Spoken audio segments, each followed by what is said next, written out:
श्री शिवाय नमस्तुभ्यम दोस्तों। जैसा कि आप सब जानते हो, कल है सोमवार का दिन और सोमवार के दिन पड़ रही है दसवीं तिथि। दोस्तों, आपको सोमवार के दिन बस आपको 108 चावल के दाने से अचूक उपाय करना है। यदि आप इस उपाय को करते हो तो आपकी जो भी मनोकामना होगी वो अवश्य ही पूर्ण होगी। चाहे वो आपकी मनोकामना धन से जुड़ी हुई हो, व्यापार से जुड़ी हुई हो, नौकरी नहीं लग रही हो, या आपके जीवन में कोई अधूरी मनोकामना हो, काफ़ी दिनों से पूर्ण नहीं हो रही हो, तो इस विशेष उपाय को करने से आपकी मनोकामना अवश्य ही पूर्ण हो जाएगी। दोस्तों, यदि आपके जीवन में धन संपदा की बहुत ज़्यादा कमी है, व्यापार में वृद्धि नहीं हो रही है, साथ ही आपकी कोई अधूरी मनोकामना है, काफ़ी दिनों से पूर्ण नहीं हुई है, या आपकी नौकरी नहीं लग रही है, तो दोस्तों ये वीडियो आपके लिए है। पूज्य गुरु जी कथा को सुनकर उपाय को अच्छे से समझाने का प्रयास करेंगे। तो आइए दोस्तों जानते हैं उपाय कैसे करना है। पहला जो उपाय है दोस्तों, विशेष मनोकामना पूर्ति के लिए है। यदि आपकी कोई विशेष मनोकामना है, काफ़ी दिनों से पूर्ण नहीं हो रही है, इस उपाय को करने से आपकी मनोकामना जो भी होगी अवश्य ही पूर्ण हो जाएगी। साथ ही जो भी समस्या आपके जीवन में चल रही है वो समस्या आपकी समाप्त हो जाएगी। तो इस उपाय को करने के लिए सबसे पहले लेने हैं आपको 108 चावल के दाने। जो आप 108 चावल के दाने लोगे वो आपको देख लेने हैं, कहीं से खंडित नहीं होने चाहिए और ना ही टूटे फूटे होने चाहिए। अब इन चावल के दानों को आपको या तो पुड़िया में बांध लीजिए या फिर कटोरी पे रख लीजिए गिन। और साथ ही आपको एक दीपक तैयार करना है। गोल बाती का घी का दीपक आप तैयार कर लीजिए और इन्हें लेकर चले जाइए आप शिव जी के मंदिर में। अब दोस्तों इस उपाय को आप सुबह के टाइम ही कीजिए। अब दोस्तों सोमवार का दिन है। सोमवार के दिन आप शिव जी के मंदिर जाते ही होंगे। जैसे आप डेली पूजा अर्चना करते हो वैसे कर लीजिए। जैसे आप जल चढ़ाते हो, दूध चढ़ाते हो, दीपक लगाते हो, वैसे कर लीजिए। इस उपाय को आप बाद में कीजिए। अब आपको क्या करना है, सबसे पहले जो आप दीपक लेकर गए हो वो आपको जला लेना है और थोड़ी सी आपको दीपक से आरती कर देनी है श्री शिवाय नमस्तुभ्यम कहते हुए। उसके बाद जो आपके पास 108 चावल के दाने हैं उन्हें आप अपने सामने रख लीजिए।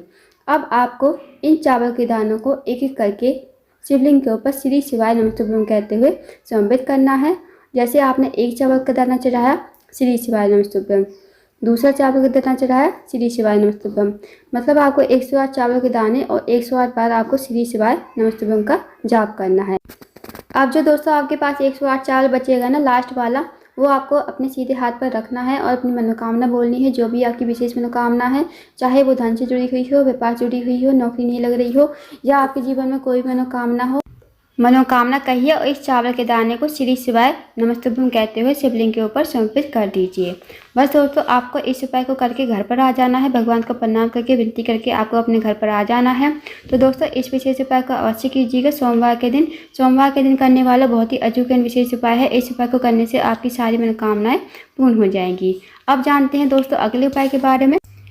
अगला जो उपाय है दोस्तों वो भी मनोकामना पूर्ति के लिए है। यदि आपकी कोई विशेष मनोकामना है, काफ़ी दिनों से पूर्ण नहीं हो रही है, या आपके दिल में कोई इच्छा है काफ़ी दिनों से पूर्ण नहीं हुई है, या आपका कोई कार्य अटका हुआ है बहुत दिनों से पूर्ण नहीं हो रहा है, आप किसी कार्य के लिए बाहर जाते हो आपको सफलता नहीं मिलती है, तो इस विशेष उपाय को अवश्य कीजिए।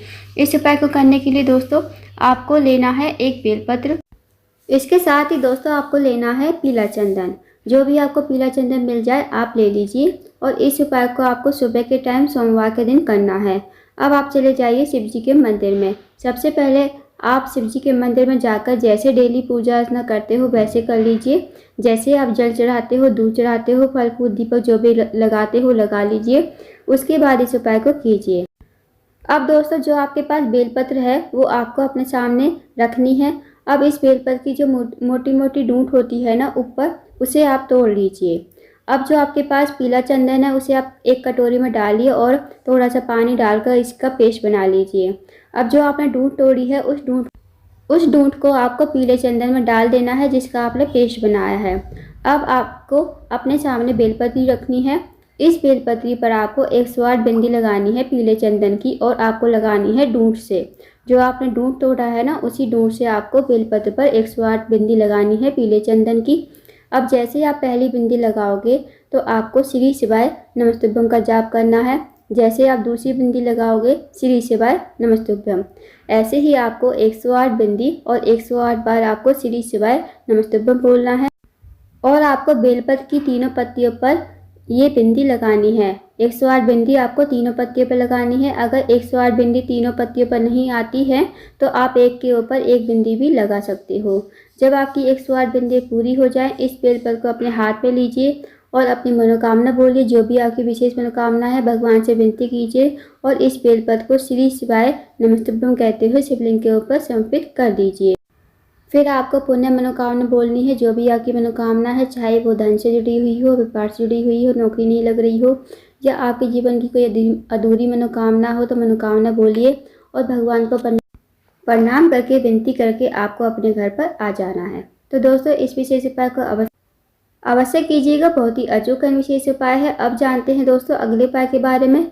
यदि दोस्तों आप इस उपाय को कर लेते हो तो भोले बाबा बिना मांगे ही आपकी सारी इच्छा पूरी कर देंगे। जो भी आपकी मनोकामना विशेष होगी, आपकी मनोकामना अवश्य ही पूर्ण हो जाएगी। तो इस उपाय को करने के लिए आपको लेना है बस 1 लोटा जल तांबे के पात्र में। अब इसे लेकर चले जाइए आप शिव जी के मंदिर में। आप इस उपाय को सुबह से लेकर शाम तक कभी भी कर सकते हो। शिव जी के मंदिर में जाकर सबसे पहले आपको 1 लोटा जल श्री शिवाय नमस्तुभ्यम कहते हुए समर्पित कर देना है। उसके बाद आपको देखना है कि शिवलिंग या जलाधारी पर कनेर का फूल दिख जाए आपको, तो आपको उस फूल को उठा लेना है शिवलिंग से या फिर जलाधारी से। फिर आपको इस फूल से, कनेर के फूल से आपको उपाय करना है, अचूक उपाय करना है दोस्तों। यदि आप इस उपाय करते हो तो आपकी मनोकामना अवश्य ही पूर्ण हो जाएगी। इस कनेर के फूल को आपको 5 स्थानों पर स्पर्श करवाना है। पहला जो स्थान है वो है गणेश जी का स्थान। अब दोस्तों आप सबको पता होगा कि शिव जी का पूरा परिवार जो है जलाधारी पर विराजमान है, तो आपको पहला जो स्थान है गणेश जी का, जलाधारी के राइट साइड पर होता है गणेश जी का स्थान, तो वहाँ पर आपको श्री शिवाय नमस्तुभ्यम कहते हुए सिर्फ आपको स्पर्श करवाना है। अब जो दूसरा स्थान है वो है भगवान कार्तिकेय। अब जहाँ गणेश जी का स्थान होता है तो वहीं लेफ्ट साइड पर, जलाधारी के लेफ्ट साइड पर कार्तिकेय जी स्थान होता है, तो वहाँ पर आपको श्री शिवाय नमस्तुभ्यम कहते हुए सिर्फ आपको कनेर का फूल स्पर्श करवा देना है। अब जो तीसरा स्थान है वो है माता असुरसुंदी। माता असुरसुंदी जो है दोस्तों शिव जी की सबसे छोटी और प्रिय पुत्री हैं। माता असुरसुंदी का स्थान जो है जलाधारी के बीचों बीच होता है, तो वहाँ पर आपको कनेर का फूल स्पर्श करवा देना है। अब जो चौथा स्थान है वो है पार्वती जी का हस्तकमल। अब दोस्तों पार्वती जी का हस्तकमल कहाँ होता है? जहाँ शिवलिंग विराजमान होता है ना, आप देखना नीचे गोल गोल कटी भाग होता है, तो वहाँ पर पार्वती जी का हस्तकमल होता है। वहाँ पर आपको चौथा कनेर का फूल स्पर्श करवा देना है, चौथी बार। अब जो 5वीं बार है वो आपको त्रिशूल, जहाँ भी आपको मंदिर में त्रिशूल दिख जाए वहाँ पर आपको चले जाना है। अब त्रिशूल के जो तीनों पार्ट होते हैं, तीनों डंडियाँ होती हैं, उनका जो मिड पॉइंट होता है जहाँ पर वो मिलती हैं तीनों डंडियाँ आपस में, तो वहाँ पर श्री शिवाय नमस्तुभ्यम कहते हुए बस आपको स्पर्श करवाना है।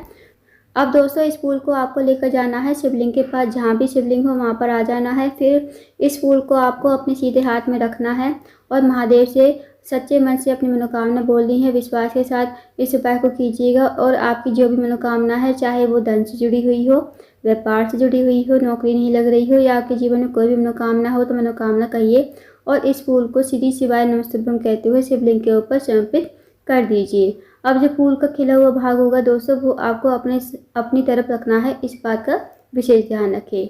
बस आपको ये छोटा सा उपाय करना है। इस उपाय को करके आपको अपने घर पर आ जाना है, तो इस उपाय को करने से आपकी सारी मनोकामनाएं पूर्ण हो जाए। तो दोस्तों ये थे कुछ विशेष उपाय जो आपको सोमवार के दिन करने हैं। इन उपाय को अवश्य कीजिए। अगर आपको जानकारी पसंद आई हो, वीडियो को लाइक करें, शेयर करें, चैनल को जरूर सब्सक्राइब करें और कमेंट बॉक्स में श्री शिवाय नमस्तुभ्यम हर हर महादेव जरूर लिखें।